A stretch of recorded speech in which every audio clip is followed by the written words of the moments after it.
Mark, what's your message to the players after the first half midweek, which was absolutely outstanding? More of the same, really. We have to keep our standards.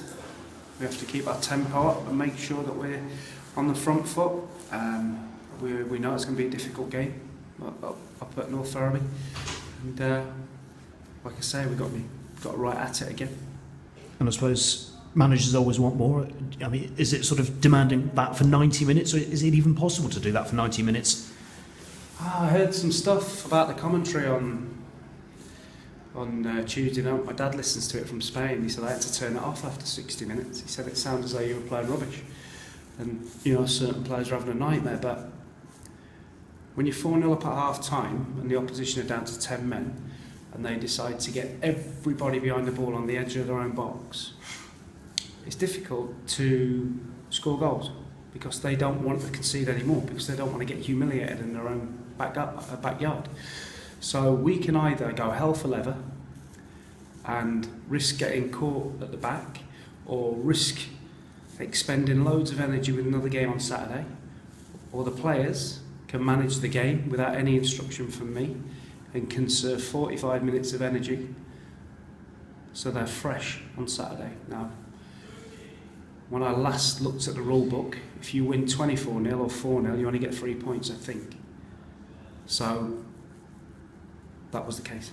And it's professional, isn't it? I mean, it's a lot easier if you can do it that way, rather than having to sort of score a winner in the last minute and have to sort of keep going hell for leather for that full 90. Exactly, and we run the risk of, with the game's won, we run the risk of injury, we run the risk of sending off, we run the risk of conceding a goal.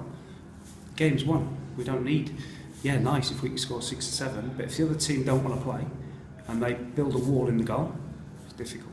So no instruction from me. The players managed the game themselves, and there was no need for me to get involved because I thought they did it well. Do teams generally, certainly at the start of games when they're at home, play a little bit more open against you? Is there more opportunity, if you like? Is it easy to break them down? Depends who we play. Nearly every team so far this season has said, no, you're going to play in front of us, we're going to block everything up, and we'll wait for you to make a mistake with the ball, and then we'll try and counter-attack you. Fair play to Aldershot. They're a good football team. They have a philosophy with the manager and the club that they want to attack and entertain their fans. They feel duty-bound to do that, home and away. And we're the same. And with that, there comes space behind teams, down the sides of teams, where you can hurt them. And that's what we did do tonight. North Ferriby, what do you expect from them? Because obviously they're down the wrong end of the table, scrapping for points. They've done fantastically well to get in the National League. They've been close in a lot of games that they've lost. They were unlucky the other night. Powerful team, and we're under no illusions it's going to be a really tough game because they're fighting for their lives. And if the players step off it in any way and are not 100% committed to the game, and stick to how we play, we can get beat. It becomes a lottery. If we keep our tempo and our game plan and the way we play and we stick to it, then we can cause Ferriby problems.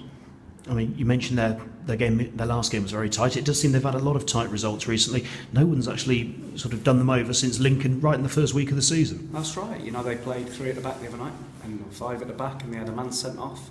So they've played quite a while in the game with 10 men.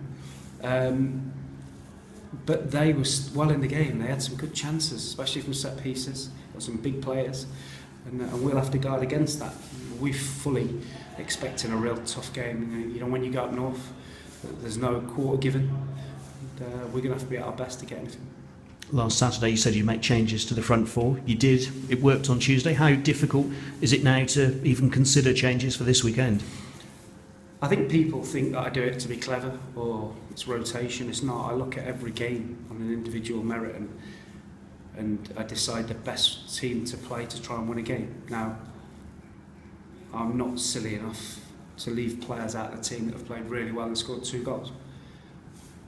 But they have to keep the standards up. They have to make sure in training that their level's right up there.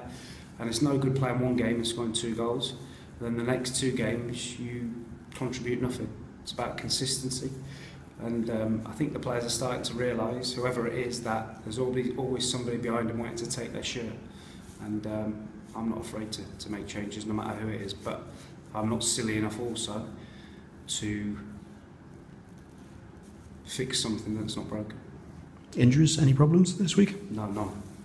I mean, that says everything, doesn't it? It's often like that when you're at the top of the table. Yeah, the only was Fabian had a tight hamstring, hence the reason we brought him off. Not because I wanted to upset him, because he was on a hat trick. He had a tight hamstring, and he just said, "I'm precautionary, I better come off." So that was the reason for Fab coming off. But he's fine. He's trained today. He'll be fine for the weekend.